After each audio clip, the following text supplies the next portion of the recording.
महात्मा श्री राम और लक्ष्मण दोनों भाइयों को श्रेष्ठ आयुध धारण किए वीर वेश में आते देख सुग्रीव के मन में बड़ी शंका हुई। उस समय वानर शिरोमणि सुग्रीव किसी एक स्थान पर स्थिर न रह सके।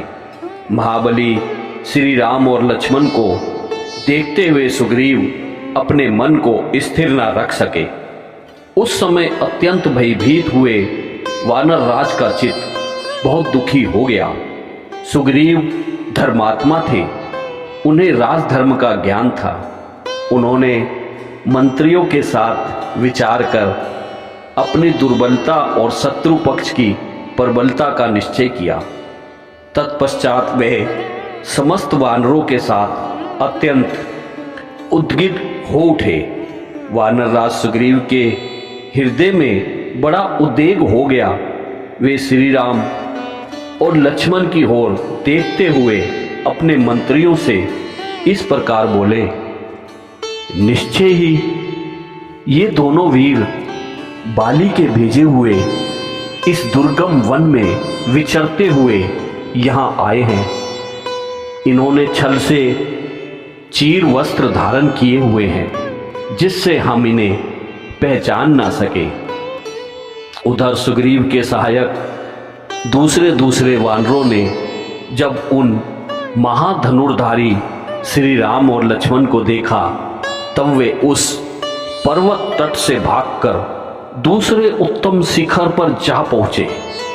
वानरों में हलचल मच गई और वे इधर उधर भागने लगे। वे यूथपति वानर शीघ्रता पूर्वक जाकर यूथपतियों के सरदार वानर शिरोमणि सुग्रीव को चारों ओर से घेरकर उनके पास खड़े हो गए। इस तरह एक पर्वत से दूसरे पर्वत पर उछलते कूदते भागते और वेग से उन पर्वत शिखरों को प्रकंपित करते हुए समस्त महाबली वानर एक मार्ग पर आ गए। उन सब ने उछल कूद कर उस समय वहां दुर्गम स्थानों में स्थित हुए पुष्प शोभित बहुसंख्यक वृक्षों को तोड़ डाला। उस बेला में चारों ओर से उस महान पर्वत पर उछलकर आते हुए श्रेष्ठ वानर वहां रहने वाले मृगों, बिलावों तथा व्याघ्रों को भयभीत करते हुए जा रहे थे। इस प्रकार सुग्रीव के सभी सचिव पर्वतराज ऋष्यमुख पर आ पहुंचे और एकाग्र चित्त हो उन वानर राज से मिलकर उनके सामने हाथ जोड़कर खड़े हो गए। तदवंतार बाली से बुराई की आशंका करके सुग्रीव को भयभीत देख बातचीत करने में कुशल हनुमान जी बोले, आप सब लोग वाली के कारण होने वाली इस भारी घबराहटों को छोड़ दीजिए। यह मले नामक श्रेष्ठ पर्वत है, यहाँ बाली से कोई भय नहीं है। वानर शिरोमणि जिससे उद्गित चित्त होकर आप भागे हो, उस क्रूर दिखाई देने वाली निर्दयी बाली को मैं यहाँ नहीं देखता हूँ। सौभ्य आपको जिस पापचारी बड़े भाई से भय प्राप्त हुआ है, वह दुष्ट आत्मा बाली यहाँ नहीं आ सकता। अतः मुझे आपके भय का कोई कारण दिखाई नहीं देता। आश्चर्य है कि इस समय आपने अपनी वानरोचित चपलता को ही प्रकट किया है। वानर पर्वो, आपका चित्त चंचल है, इसलिए आप अपने को विचार मार्ग पर स्थिर नहीं रख पाते हैं।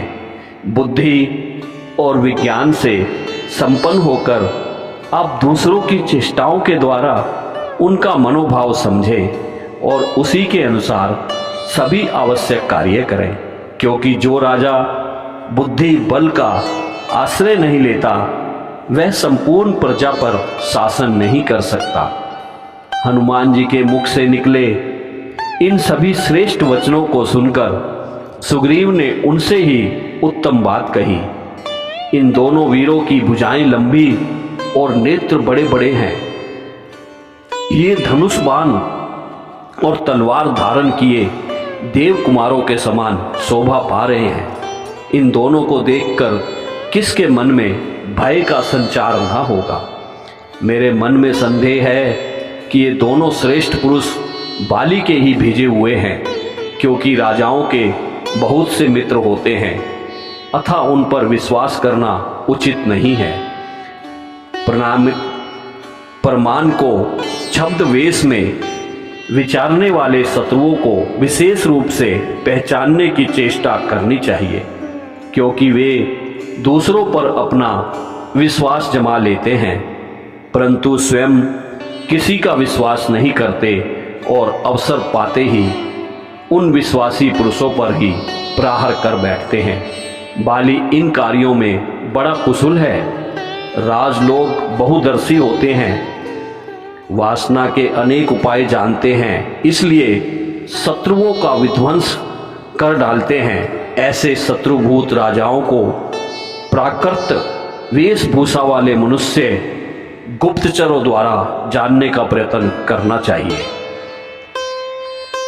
अतः कपिश्रेष्ठ, तुम भी एक साधारण पुरुष की भांति यहाँ से जाओ और उनकी चेष्टाओं से, रूप से तथा बातचीत के तौर तरीके से उन दोनों को यथार्थ परिचय प्राप्त करो। उनके मनोभावों को समझो। यदि वे प्रसन्नचित्त जान पड़े तो बारंबार मेरी प्रशंसा करके तथा मेरे अभिप्राय को सूचित करने वाली चेष्टाओं मेरे प्रति उनका विश्वास उत्पन्न करो। वानर शिरोमणि, तुम मेरी ही ओर मुंह करके खड़ा होना और धनुर्धर वीरों से इस वन में प्रवेश करने का कारण पूछना। यदि उनका हृदय शुद्ध जान पड़े तो तरह तरह की बातों और आकृतियों के द्वारा यह जानने की विशेष चेष्टा करनी चाहिए कि वह दोनों कोई दुर्भावना लेकर तो नहीं आए हैं। वानरराज सुग्रीव के इस प्रकार आदेश देने पर पवन पुत्र हनुमान जी उस स्थान पर जाने का विचार किया जहां श्री राम और लक्ष्मण विद्यमान थे।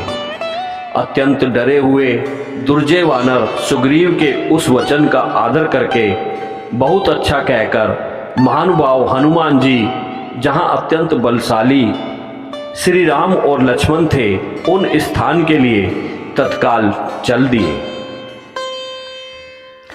महात्मा सुग्रीव के कथन का तात्पर्य समझकर हनुमान जी ऋषमुख पर्वत से उस स्थान की ओर उछलते हुए चले जहां दोनों रघुवंशी बंधु विराजमान थे। पवन कुमार वानरवीर हनुमान ने यह सोचकर कि मेरे इस कपि रूप पर किसी का विश्वास नहीं जम सकता, अतः उस रूप का परित्याग करके भिक्षु यानी सामान्य तपस्वी का रूप धारण कर लिया। तदंतर हनुमान ने विनीत भाव से उन दोनों रघुवंशी वीरों के पास जाकर उन्हें प्रणाम करके मन को अत्यंत प्रिय लगने वाली मधुर वाणी में उनका साथ वार्तालाप आरंभ किया। वानर शिरोमणि हनुमान ने पहले तो उन दोनों वीरों की यथोचित प्रशंसा की, फिर विधिवत उनका पूजन आदर करके स्वच्छ संद रूप से मधुर वाणी में कहा, वीरों, आप दोनों सत्य पराक्रमी राजऋषियों और देवताओं के समान प्रभावशाली तपस्वी तथा कठोर व्रत का पालन करने वाले जान पड़ते हो। आपके शरीर की कांति बड़ी सुंदर है। आप दोनों इस वन्य प्रदेश में किस लिए आए हैं? वन में विचरने वाले मृग समूहों तथा अन्य जीवों को भी त्रास देते पंपा सरोवर के तटवर्ती वृक्षों को सब ओर से देखते हुए इस सुंदर जल वाली नदी सरीखी पंपा को सुशोभित करते हुए आप दोनों वेगशाली वीर कौन हैं? आपके अंगों की कांति स्वर्ण के समान प्रकाशित होती है। आप दोनों बड़े धैर्यशाली दिखाई देते हैं। आप दोनों के अंगों पर चीर वस्त्र शोभा पाता है। आप दोनों लंबी सांस खींच रहे हैं। आपकी भुजाएं विशाल हैं। आप अपने प्रभाव से इस वन के प्राणियों को पीड़ा दे रहे हैं। बताइए, आपका क्या परिचय है? आप दोनों वीरों की दृष्टि सिंह के समान है। आपके बल और पराक्रम महान है। इंद्रधनुष के समान महान सुशासन धारण करके आप शत्रुओं को नष्ट करने की शक्ति रखते हैं। आप कांतिमान तथा रूपवान हैं। आप विशालकाय भुजाएं लिए आप दोनों की भुजाएं हाथी की सूंड के समान जान पड़ती हैं। आप मनुष्यों में श्रेष्ठ और परम तेजस्वी हैं। आप दोनों की प्रभा से गिरिराज ऋषिमुख जगमगा रहा है। आप लोग देवताओं के समान पराक्रमी और राज्य भोगने के योग्य हैं। भला इस दुर्गम वन प्रदेश में आपका आगमन कैसे हुआ? आपके नेत्र कमल दल के समान शोभा पाते हैं। आप में वीरता भरी है। आप दोनों अपने मस्तक पर जटामंडल धारण करते हैं और दोनों ही एक दूसरे के समान हैं। वीरों, क्या आप देवलोक से यहाँ पधारे हैं? आप दोनों को देखकर ऐसा जान पड़ता है मानो चंद्रमा और सूर्य स्वेच्छा से ही इस भूतल पर उतर आए हैं। आपके वक्षस्थल विशाल हैं। मनुष्य होकर भी आप रूप देवताओं के तुल्य हैं। आपके कंधे पर सिंह के समान हैं। आपके कंधे सिंह के समान हैं। आप में महान उत्साह भरा हुआ है। आप दोनों मदमत सांडों के समान प्रतीत होते हैं। आपकी भुजाएं विशाल, सुंदर, गोल गोल और परी ढके समान सुंदर हैं। ये समस्त आभूषणों को धारण करने के योग्य हैं, तो भी आपने इन्हें विभूषित क्यों नहीं किया है?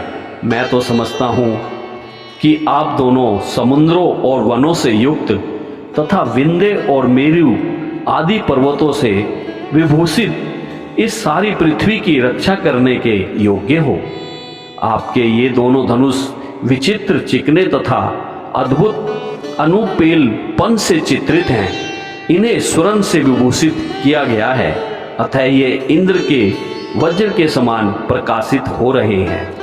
प्राणों का अंत कर देने वाले सर्पों के समान भयंकर तथा प्रकाशमान तीखे बाणों से भरे हुए आप दोनों के तुनीर बड़े सुंदर दिखाई देते हैं।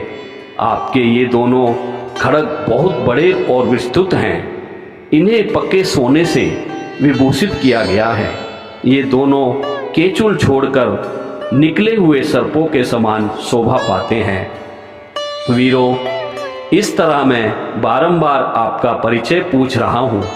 आप लोग मुझे उत्तर क्यों नहीं दे रहे हैं? यहाँ सुग्रीव नामक एक श्रेष्ठ वानर रहते हैं जो बड़े धर्मात्मा और वीर हैं। उनके भाई बाली ने उन्हें घर से निकाल दिया है, इसलिए वे अत्यंत दुखी होकर सारे जगत में मारे मारे फिरते हैं। उन्हीं वानर शिरोमणि के राजा महात्मा सुग्रीव के भेजने से मैं यहाँ आया हूँ। मेरा नाम हनुमान है। मैं भी वानर जाति का हूँ। धर्मात्मा सुग्रीव आप दोनों से मित्रता करना चाहते हैं। मुझे आप लोग उन्हीं का मंत्री समझे। मैं वायु देवता वानर जातीय पुत्र हूँ। मेरी जहाँ इच्छा हो जा सकता हूँ और जैसा चाहूँ रूप धारण कर सकता हूँ।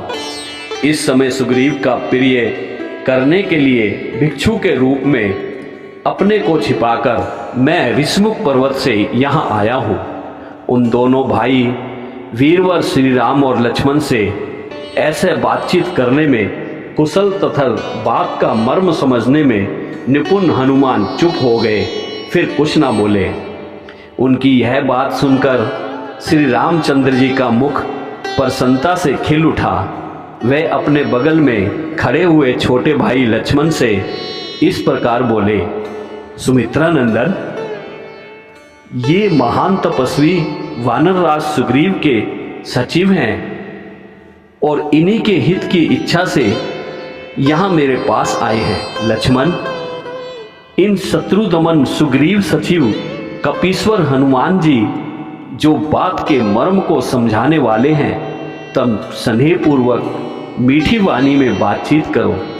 जिसे यज्ञदेव की शिक्षा नहीं मिली, जिसने यजुर्वेद का अभ्यास नहीं किया तथा जो सामवेद का विद्वान नहीं है, वह इस प्रकार सुंदर भाषा में वार्तालाप नहीं कर सकता। निश्चय ही इन्होंने समूचे व्याकरण का कई बार स्वास्थ्याध्याय किया है, क्योंकि बहुत सी बातें बोल जाने पर भी इनके मुंह से कोई अशुद्धि नहीं निकली।